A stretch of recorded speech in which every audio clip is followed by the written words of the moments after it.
Welcome back to All This Math. This is Professor Parker. Please hit the like button. If you hear it, go ahead and hit the like button, right? You here anyway, right? If you haven't subscribed already, hit the subscribe button. Also, share this video with at least one other person. And if you have any questions or comments about anything that I attempt to describe or explain, please put your question in the comments. Also, shout out to the ancestor, Rosa Parks, who you see on my chest. All right, now, what are we doing? We're using a quick 10 drawing to add these two-digit numbers, 18 plus 11, 18 plus 11. All right. Now, what's the benefit? What's the benefit? Because I know somebody's sitting there watching, asking, why we got to do all this? Why can't we just do it the old way, or the way I learned how to do it?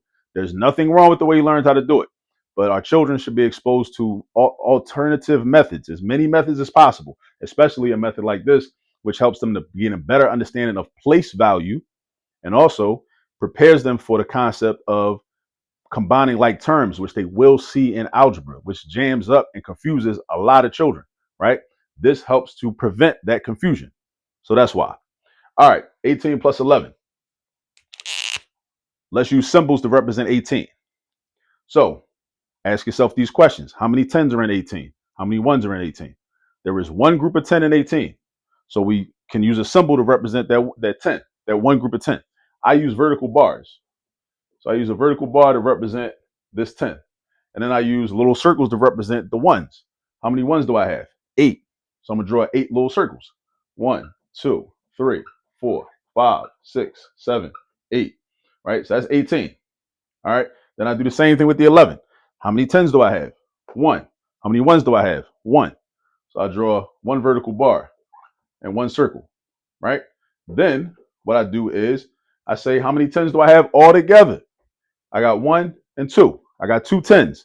2 10s is 20, or 2 times 10 is 20. So you can introduce your child to the concept of the relationship between multiplication and addition. All right, so this is going to be 20. Then I put a plus sign because I'm going to add my ones.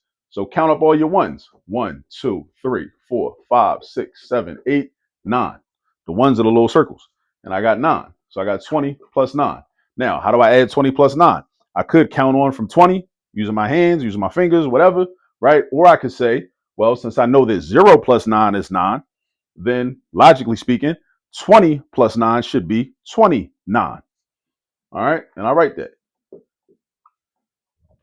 Either way, we get in 29. All right, and that's our final answer. So 18 plus 11 is equal to 29. Well, 18 plus 11 is also equal to 20 plus 9, which is equal to 29. All right, so all three of these expressions are equivalent. All right, so hit the like button if you didn't already. Subscribe if you didn't already. Share this video with at least one other person. And if you got any questions or comments, you know what to do. Put them in the comment section. All right, I'll see you in the next video.